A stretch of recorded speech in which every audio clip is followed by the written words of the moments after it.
ನಮಸ್ಕಾರ ಸ್ನೇಹಿತರೆ, ಎಲ್ಲರಿಗೂ ಕೂಡ ನಮ್ಮ ಒಂದು ಕಾರ್ಯಕ್ರಮಕ್ಕೆ ಸ್ವಾಗತ. ಹಾಗಾದ್ರೆ ನಾವು ಇವತ್ತು ಡಿಸ್ಕಷನ್ ಮಾಡ್ತಾ ಇರುವಂತಹ ವಿಷಯ ಯಾವ್ದಪ್ಪ ಅಂತಂದ್ರ BSc ಇನ್ ಜೆನೆಟಿಕ್ಸ್ ಅನ್ನೋ ಒಂದು ಕೋರ್ಸಿನ ಬಗ್ಗೆ ಡಿಸ್ಕಷನ್ ಮಾಡ್ತಾ ಹೋಗ್ತಾ ಇದೀವಿ.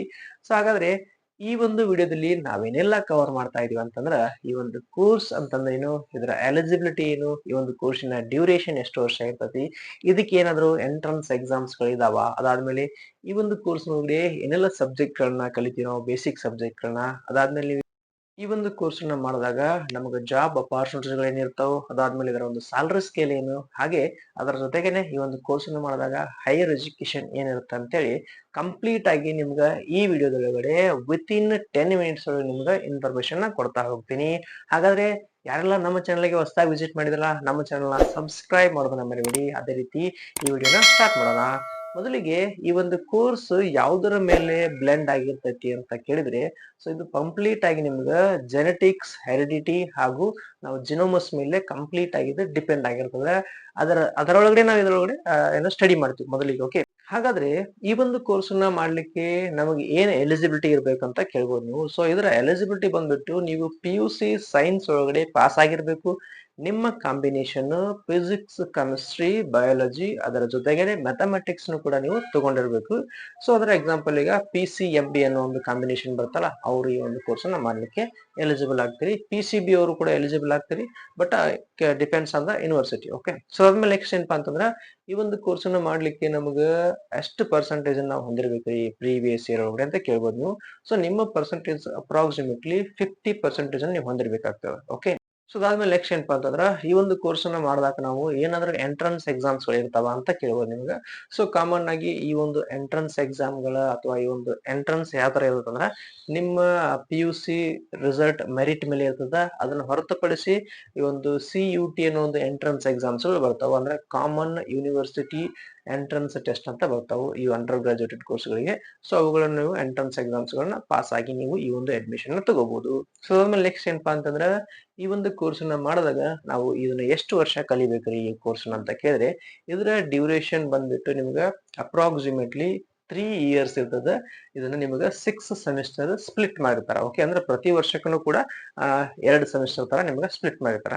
ಸೊ ಅದಾದ್ಮೇಲೆ ನೆಕ್ಸ್ಟ್ ಈ ಒಂದು ಕೋರ್ಸ್ ನ ಮಾಡಿದಾಗ ನಾವು ಏನೆಲ್ಲ ಸಬ್ಜೆಕ್ಟ್ ಗಳನ್ನ ಫೇಸ್ ಮಾಡಬಹುದು ಅಂತ ಕೇಳ್ಬೋದು ನೀವು. ಸೊ ಇದ್ರೊಳಗಡೆ ಬಂದ್ಬಿಟ್ಟು ನಿಮ್ಗೆ ಸಬ್ಜೆಕ್ಟ್ ಗಳು ಯಾವ್ದ್ರ ಮೇಲೆ ಡಿಪೆಂಡ್ ಆಗಿರ್ತಾವ ಅಂದ್ರ ಒಂದಿಷ್ಟು ಬೇಸಿಕ್ ಲೈಫ್ ಸೈನ್ಸ್ ಗಳ ಮೇಲೆ ಡಿಪೆಂಡ್ ಆಗಿರ್ತಾವ. ಅದರ ಜೊತೆಗೇನೆ ಅಡ್ವಾನ್ಸ್ಡ್ ಒಂದಿಷ್ಟು ಜೆನೆಟಿಕ್ಸ್ ಟೆಕ್ನಿಕ್ಸ್ ಗಳ ಮೇಲೆ ಕೂಡ ಡಿಪೆಂಡ್ ಆಗಿರ್ತಾವೆ. ಹಾಗಾದ್ರೆ ಮೊದಲನೇ ವರ್ಷದೊಳಗಡೆ ಹಾಗೂ 2ನೇ ವರ್ಷದೊಳಗಡೆ ಏನೆಲ್ಲ ಸಬ್ಜೆಕ್ಟ್ ಗಳನ್ನ ನಾವು ಫೇಸ್ ಮಾಡ್ತೀವಿ ಅಂತ ಹೇಳಿ ನೋಡೋಣ ಈಗ.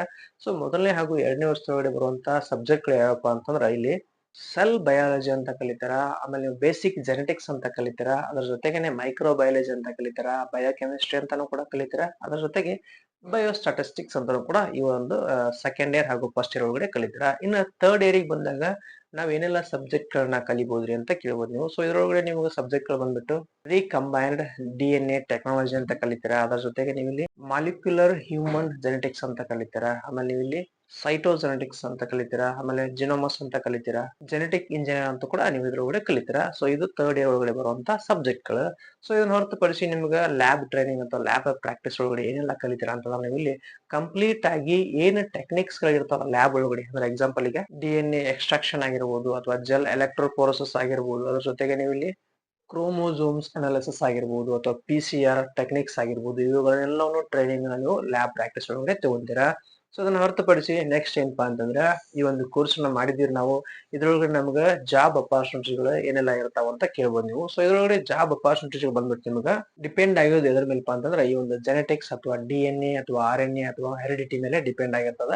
ಸೊ ಇಲ್ಲಿ ನೀವು ಮೊದಲಿಗೆ ಒಂದು ಕ್ಲಿನಿಕಲ್ ರಿಸರ್ಚರ್ಸ್ ಆಗಿ ವರ್ಕ್ ಮಾಡಬಹುದು. ಅದರ ಜೊತೆಗೆ ನೀವು ಇಲ್ಲಿ ಫಾರ್ಮಾಸ್ಯೂಟಿಕಲ್ ಫೀಲ್ಡ್ ವರ್ಕ್ ಮಾಡಬಹುದು, ಆಮೇಲೆ ಒಂದು ಜೆನೆಟಿಕ್ ಕೌನ್ಸಿಲರ್ ಆಗಿ ವರ್ಕ್ ಮಾಡಬಹುದು, ರಿಸರ್ಚ್ ಸೈಂಟಿಸ್ಟ್ ಆಗಿ ವರ್ಕ್ ಮಾಡಬಹುದು, ಅದರ ಜೊತೆ ಕ್ಲಿನಿಕಲ್ ಜೆನೆಟಿಕ್ಸ್ ಆಗಿ ವರ್ಕ್ ಮಾಡಬಹುದು, ಜಿನೋಮಸ್ ಡಾಟಾ ಅನಾಲಿಸಿಸ್ಟ್ ಆಗಿನೂ ಕೂಡ ವರ್ಕ್ ಮಾಡಬಹುದು. ಸೊ ಇವೆಲ್ಲ ನಿಮಗೆ ಜಾಬ್ ಅಪಾರ್ಚುನಿಟೀಸ್ಗಳು. ಸೊ ಇದರ ಒಂದು ಜಾಬ್ ಅಪಾರ್ಚುನಿಟೀಸ್ ನಾವು ಆಗ್ಲೇ ಹೇಳುವಾಗ ನಿಮ್ಗೆ ಹೆರಿಡಿಟಿ ಅಥವಾ ಈ ಒಂದು DNA RNA ಜೆನೆಟಿಕ್ಸ್ ಮೇಲೆ ಡಿಪೆಂಡ್ ಆಗಿರ್ತದೆ ಅದರ ಜಾಬ್ ಅಪಾರ್ಚುನಿಟೀಸ್ಗಳು.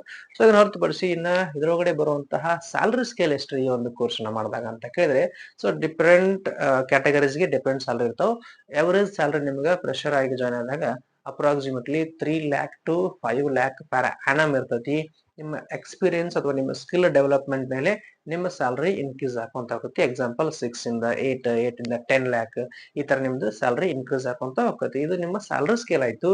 ನೆಕ್ಸ್ಟ್ ಏನಪ್ಪಾ ಅಂತಂದ್ರ ಈ ಒಂದು ಕೋರ್ಸ್ ಅನ್ನ ಮಾಡಿದಾಗ ನಮ್ಗೇನಾದ್ರೂ ಹೈಯರ್ ಎಜುಕೇಶನ್ ಇದೆಯಾ ಅಂತ ಕೇಳ್ಬೋದು ನೀವು. ಸೊ ಡೆಫಿನೆಟ್ಲಿ ಇದ್ರೊಳಗೆ ನಿಮ್ಗೆ ಹೈಯರ್ ಎಜುಕೇಶನ್ ಇರುತ್ತೆ. ಏನೆಲ್ಲ ಹೈಯರ್ ಎಜುಕೇಶನ್ ಅಂತ ಕೇಳ್ಬೋದು ನೀವು. ಸೊ ಇದ್ರೊಳಗಡೆ ಬಂದ್ಬಿಟ್ಟು ಹೈಯರ್ ಎಜುಕೇಶನ್ ನಿಮ್ಗೆ ಇಲ್ಲಿ MSc ಇನ್ ಜೆನೆಟಿಕ್ಸ್ ಅಂತ ಬರ್ತೈತಿ. ಸೊ ಅದ್ರೊಳಗಡೆ ಏನೆಲ್ಲ ಡಿವೈಡಿಂಗ್ ಬರ್ತಾವ ಅಂತ ನೋಡೋಣ ಈಗ.